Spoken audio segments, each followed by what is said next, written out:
Connecting. Good morning, Simona Spark. How are you? Hey, Liz, Kerr, I'm doing great. How are you? Really, really good. And of course, I'm saying morning here, but actually it's afternoon, sort of late afternoon for you in LA, isn't it? Yes, it's after 4:00 p.m. And have you eaten? Yes, I have lunch, last meal. Good. Oh, food. Yeah. So you're not going to have a carb coma in the middle of this. So that's good to know. And Yes. look, we've been talking about chocolate with the girls, but you're not a chocolate fan, are you? Oh, yes, I am, girlfriend. I have chocolate in every handbag. It's a problem. How do I not know this about you? Because I know a lot about you. One of the beautiful things I get to, It's everywhere. It's a problem. Get your chocolate fix when you need it. So we've been friends for, I think, 4 or 5 years. I met you in Auckland the first time was when we met, and we've had a journey together for a while. And one of the things I get to say about you is that you're my friend. That's a label I love. But I've already dropped into conversation that you're in LA, and we've been talking with the girls about labels and how it makes us think about somebody before we've even met them if we see a label.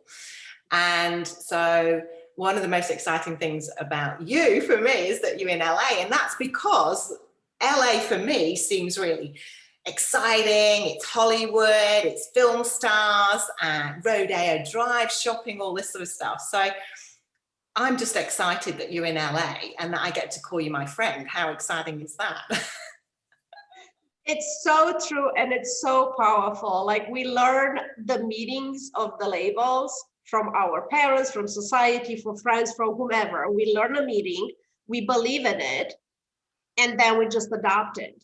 And I love that you kind of stress the idea, like how we label somebody before we even met them, and that's we risk to, I don't know, lose some points. And that being said, like, even in the business world, like, as you know, I'm someone that I finally dropped the titles. Like, my business card doesn't have a title anymore, just because currently I'm on mission in creating a future when I'm breaking all the labels. So I want to meet people and learn about them and who they are, instead of saying, you know, like, she's a teacher or he's a doctor or whatever that means to me, right? Yeah, I love that. And that's certainly a journey I've been on, dropping labels. And so we've been talking to the girls about that this morning. And the other thing we've been talking about is active listening and how important it is to actually hear what somebody's saying to get the message. So what are your views on that? What's your experience with it? Well, first of all, full disclosure, I'm a talker. So I'm just about to learn how to listen, like, for the past couple of years. Like, all my life, it's just like talk, talk, talk, talk, talk. To the point that people tell me to shut up because I talk too much. And that's a separate conversation. But what I get to learn this late in life is listening goes beyond what comes into our ears. So what I invite people that I lead or teach is to upgrade the idea of active listening. And I often say, listen with your whole body. Meaning, when somebody's sharing a story with you, to kind of picture that you in that story, to kind of imagine, you know, like when you watch a movie or when you listen to a song, you go beyond that. You imagine the room and you kind of smell the flowers that the person is describing, and you just activate all your senses. So now you create an experience in your body. And when that happened, I guarantee you that is really, really hard to forget. Now, that being said, when it's coming to school, and you know, sometimes we are in some classes that we have no interest, or we don't like the teacher, or we don't like the subject, or whatever the thing is, right? This could be a good tip. Just try it on for a month. Like, really say, you know what? For this next 50 minutes, I'm just going to be active listening. And put myself into the story, into the lesson, and really feel it. And then most important after that, if you just want to take an extra tip, is to take it to a person, take it to a friend or take it to your parent and actually try to teach what you just learned. So what that does, it's actually sinking deeper into your system. And then chances are even smaller that you might forget what you just learned. Because memory, we could only rely so much on memory. I love that tip. That's a great tip for the girls. Thank you. And so we're about to actively listen to you with all our bodies. So we're getting ready for that. So let's start at the very beginning, as the song from The Sound of Music goes. I'm not going to sing. It probably won't come across well. But Romania, is that the start? That's what my life started. This life anyway. Romania. Now, not too much. Too many people know about Romania, but I'll be more specific. I was born in Transylvania. Now I could tell that more people know what that is, what that is. I was actually born like 2 hours away from Dracula Castle, not a vampire. Yes. Few decades ago, while Romania was still in the communist era. So I mentioned that because this generation probably don't understand what communism is, or don't understand how is it like to have a childhood when you have no idea there is an entire world out there. You only know what you know. But besides that, was no access to information. Like we didn't have television. I mean, we did have television, black and white television, but we were restricted. Time was limited time, like basically in the evening for an hour. It was all about our president, just propaganda kind of stuff. And we have Tom and Jerry Saturday at 1 p.m. That was my childhood. Wow. So from there, and not having electricity and having a schedule for the hot water and so on, that's what I'm coming from. Yeah. Can't imagine that's so different to the upbringing and the experience we all had. Yeah. Yeah. I mean, as a parent, my son is about to be 18. Even talking with him about my childhood or where I was when I was in his age, you know, when he was 6 or 10 or 12 or so on, what all parents do when I was your age. I think everybody's familiar with that. He's actually looking at me like, I can't believe, Mom, that was your life. Because it sounds like so like long ago, the life that I live, like very primitive. Pretty much compare with his life, where we get to, you know, we moved to United States and we live in 5 different states and countries, and then we moved to New Zealand, and now I'm back in United States. So his childhood was different. His childhood was all about, there is a whole world. We get to travel anywhere we want. We get to have 3 different passports and citizenships, and we could go anywhere where we please. So totally different view of the world for sure. Yeah, it's that, and we have so many opportunities, and I use that phrase of expanding your horizons, but it's really hard to expand your horizons when they're so limited by the regime that you're living under, isn't it? So when did you start opening up and realizing there was more out there and grabbing opportunities? To be honest, I think it started with just having a dream. And, you know, like my dream was probably every little girl dream, like I'm gonna grow up, I'm gonna go to school, I'm gonna have a career, go to an amazing university, I'm gonna be out of my parents' house, so finally I get to do whatever the hell I want to do, and nobody will tell me how to do it, and I'm gonna have this amazing career, and I'll be famous, and then I'm gonna meet a cute boy, and we're gonna get married and have kids and make a lot of money and just retire happily ever after. Like that was the dream. That did not match reality. Did not match the reality where I was, and even going through life, until I will say in my early 30s, when I was already married and a mother, and have a better sense of what work is and where am I living and what is it that I want to do with my life. and didn't know how to do it, but just knowing that what I want to do with my life is not what I see around me. So that's when I pick up my kid and move to United States. No family, no friends, and no English.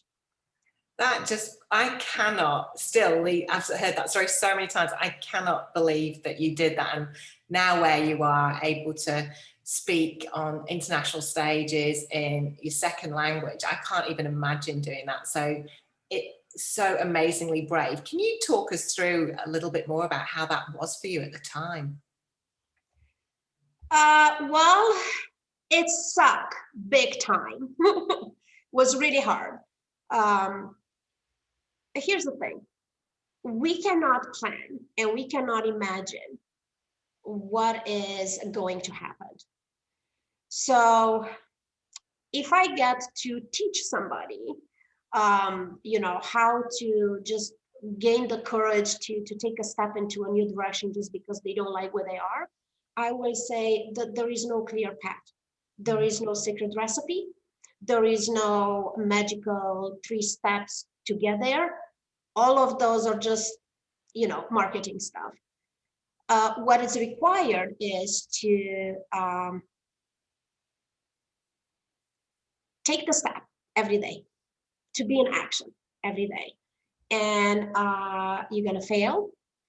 And really failing once and twice and 300 times, it's what is going to redefine what failing is for you. Because right now I'm looking back at even the way that I'm living my life now, is like there is no challenge in my life. There is no such a thing like failure. Like things are working because they happen how I anticipate, or they are not working because they happen how I did not anticipate. So the labels are, this is a success, this is a failure. But the reality is, it's just the event. It's just an outcome. So I get to be in it and look at it and say, okay, this is great. I'm learning this thing. I'm going to take the pieces that really serve me and take them to the next step. And those pieces that doesn't align with what I want, I'm just going to leave it here. So I'm taking the next step. And then I'm there. And again, little by little, we kind of learn how to let go of those labels, what other people taught us, that this is successful and this is a failure, and taking a chance and taking a risk and all that. As we talked earlier, like life, it's been taught to us that it's like a linear, series of events, and it's not. It's not. We make this plan, but nobody could tell us how things are gonna actually happen. Yeah, that's so true. And you talk a lot about speaking up and speaking out. So when did you find your voice? To be honest, I think I find my voice when I was very little. Yeah. Like as young as I could remember. Now, what had happened there was I was not allowed to speak. I grew up into a family in a culture where if you express yourself, was associated with labeled as being rude, right? Now, being the youngest of 3, I was never allowed to have an opinion because I'm the little one. I don't supposed to know things, right? So what that did to me was throughout the childhood and teens years, and even in a young adult life, is I was afraid to express what I was thinking and feeling. So if we want to learn anything from this, is that yes, there are rules, and yes, there is spaces when we get to speak and when we don't. But what is more important is to know where your voice is, and to know that you have a voice and you actually have the right to speak.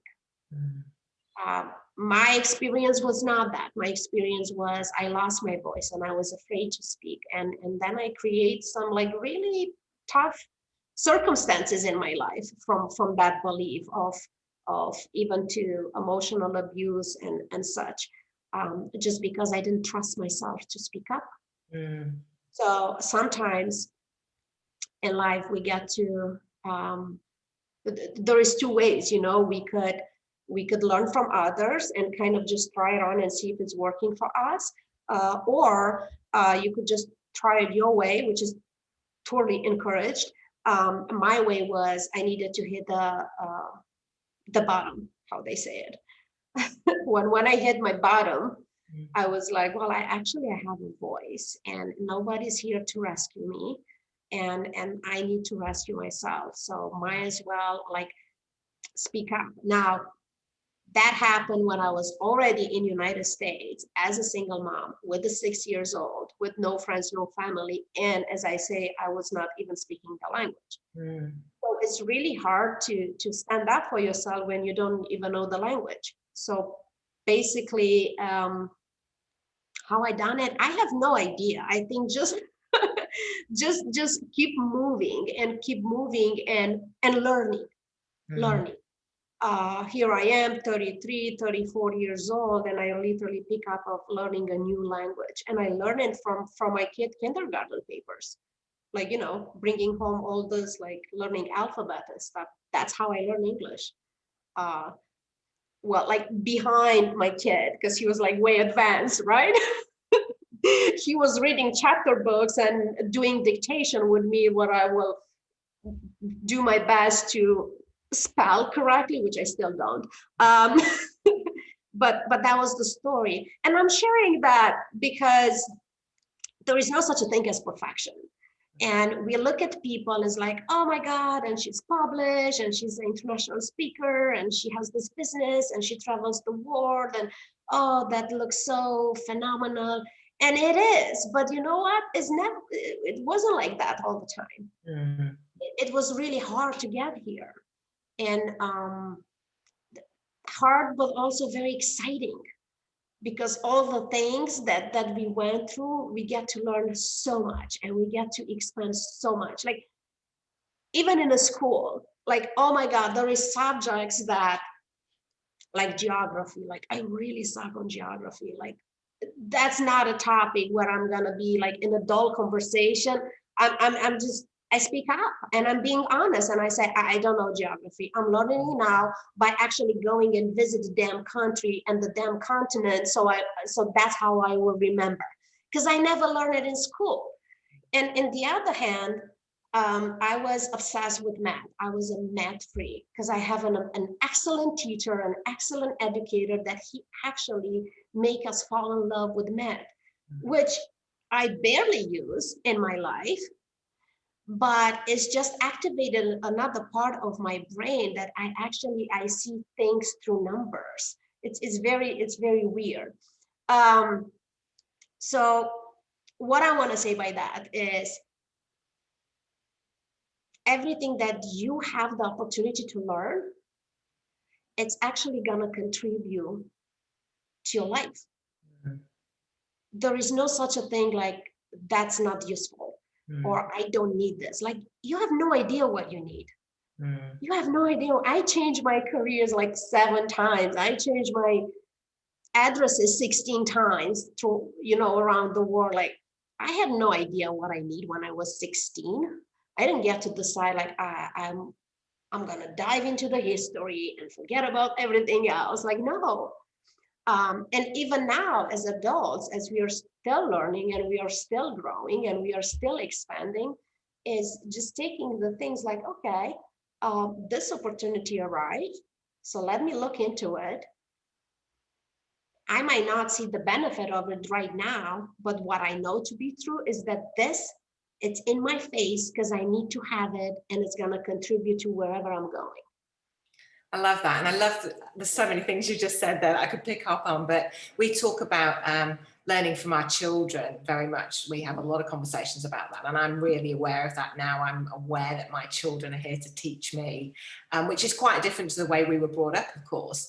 So I love the fact that that real imagery of Andre teaching you English. I can really picture that happening and the openness that you had to allow your child to help you. So, you know, we're talking to these young women, they need to know that they're there to help teach parents as well. It's not just a one-way process. So I love that message. Thank you for sharing that. Yeah. I mean, look, You might have a great relationship with your parents, you might not. They might piss you off, they might not. You know, we are all there. We all been there. That's Some right. days good, some days are very sucky. The reality is that we are all growing up. We grow up in a different circumstances, in a different worlds, and it's a exchange experience. It really is. And now I don't know if everybody's at. Like, I could not teach my parents anything. We didn't have that relationship. And I know in my work, there is parents that they just not open, and that's okay. You know, this kids, this generation, like you guys are so much smarter than where we were when we were on that age. Like, so, and not necessarily intellectually, but like evolve, right? So what I'm seeing working with preteens and teens is that they are the ones that are actually leading first, their parents in a conversation, right? And then it's an exchange. And sometimes you get something back, sometimes you don't.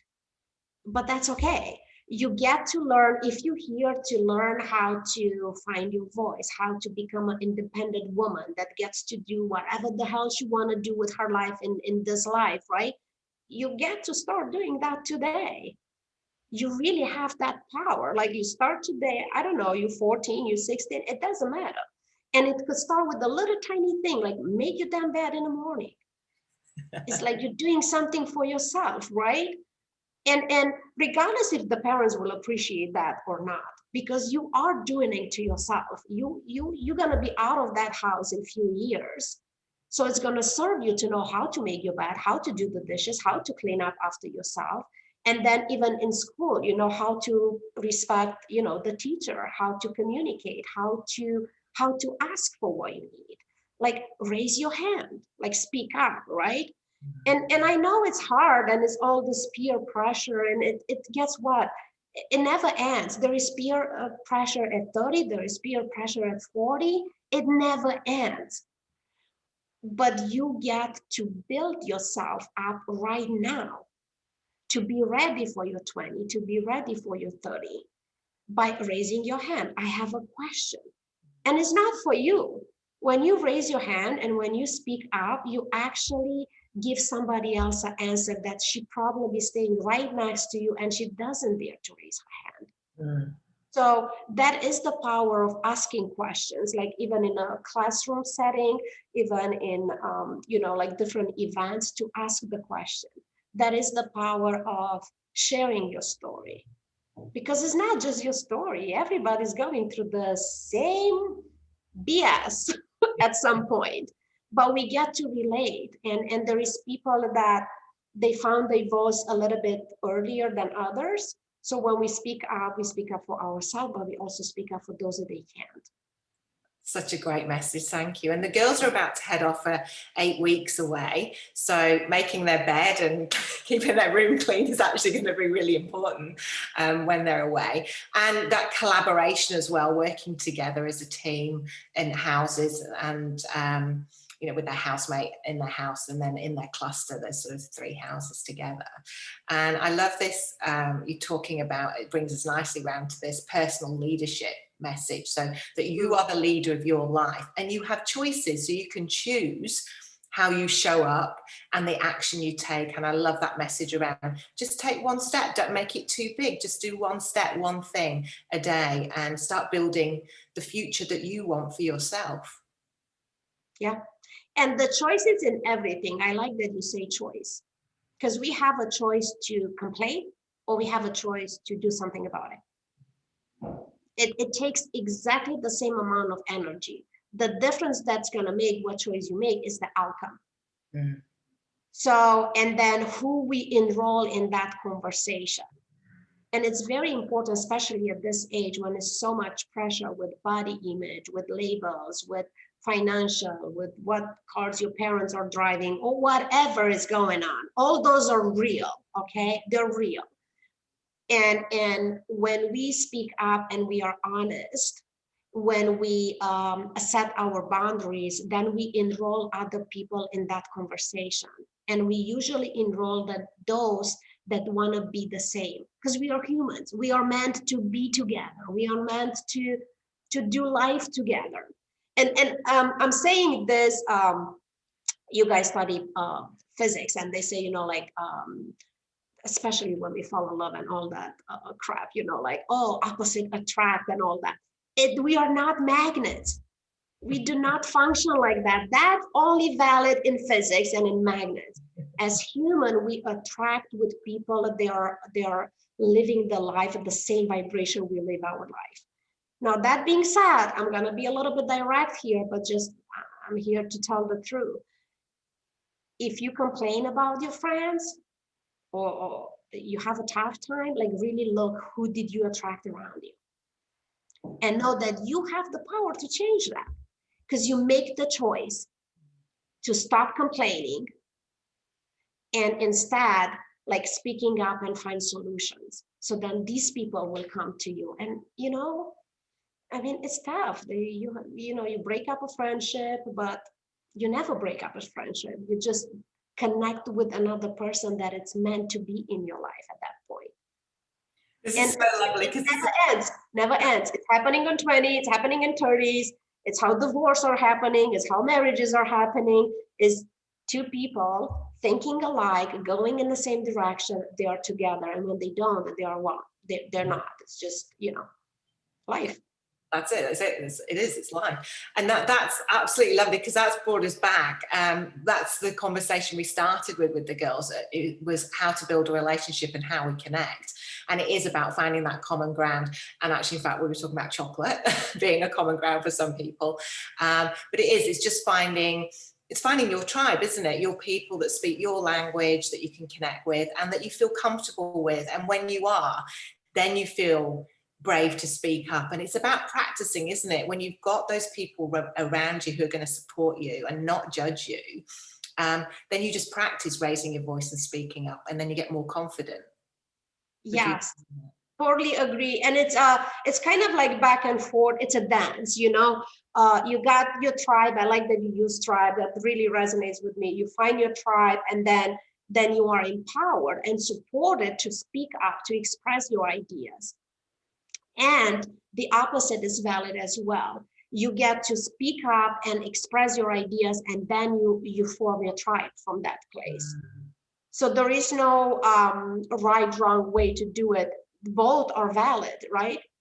So it's just to really be honest with yourself first, like, what is it that you need? And then, the advantage of still being a kid is that you have so many adults around you. So you go to your parents, you have aunts and uncles or biggest brothers or sister, you go to your teachers, right? And now it's not about like, oh, this teacher doesn't understand me and now my life is so miserable. Like, forget about it. There is 40 others in a school. Go to another one, right? It's okay. Not everybody needs to like you, and you don't have to like everybody. That's absolutely okay. That's the reality that we are living in. So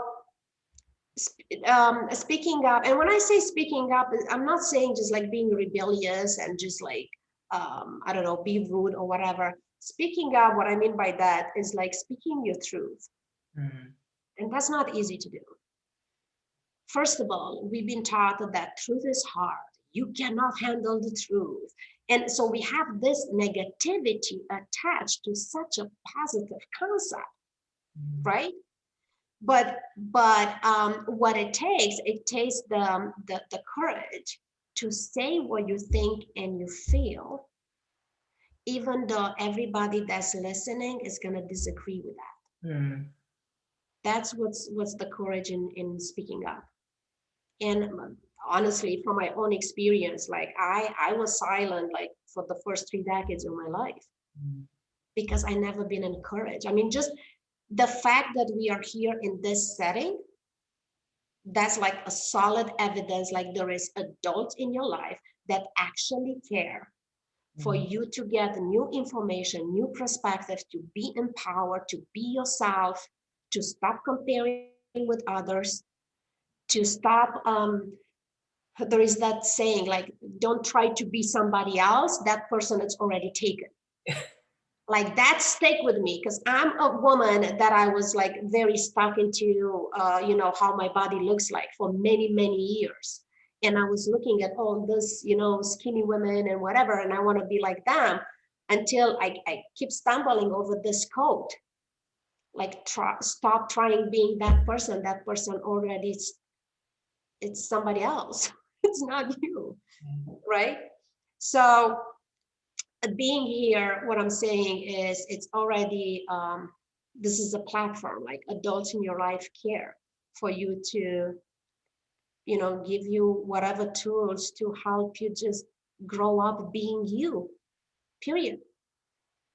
That's such a lovely message. And our conversation has, exactly like life, it hasn't been linear. We've gone way like that, but I think we've brought everything together in terms of the sort of things we've been talking to the girls about this morning, but what you're passionate about, what I'm passionate about as well, which is empowering young women and helping them, supporting them, and giving them the tools to build the life that they want, create the life that they want.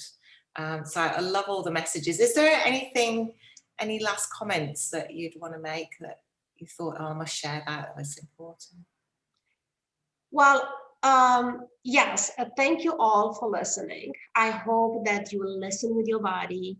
I hope that I say some things that didn't sit well, because even that, it's really good. Like, we love triggers. That means that something shifted in your body and you will remember that, which is good news, right? If you don't know what to do with it, go to adult that you trusted and ask for support. Could be the therapist, could be the nurse, could be the parent, could be the grandma, whomever you have an adult in your life that you trust.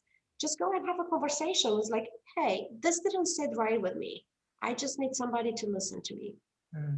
It could be as simple as that. We don't expect, we adults and parents and teachers and educators, we don't expect from teens to change the world. What we expect them is to actually active listening, because we are all here to support you, to give you the best that we think that it is. And we don't have to be right, okay? But we do the best that we can to provide you with the best tools so you could have an easier life than we had. That's it. That's exactly it, isn't it? That's a beautiful message. And that is exactly it. Every adult is working to support every young person so they have a better life than what we had, and that they learn from, you know, the things that we had to suffer through. Yeah, I love that message. Thank you. Well, thank you so much for coming to us from LA. You can go and have a little bit of chocolate now. I think you've earned that. Yeah. And I know you're hopping on a flight to New Zealand very shortly. You'll be flying over Australia, so we'll work out when we need to wave to you as you fly over. I will wave. Yes, yes. It's going to be in a couple of weeks. I will just say hello to you all. Love it. Thank you so much for spending your time with us, Simona. It was lovely to chat to you. And we'll share your links to your TEDx talk and your book with the girls so they can explore some more. Thank you. Thank you. Thank you all. And have fun in your 8 weeks adventure. It is an adventure. Thank you so much. Take care.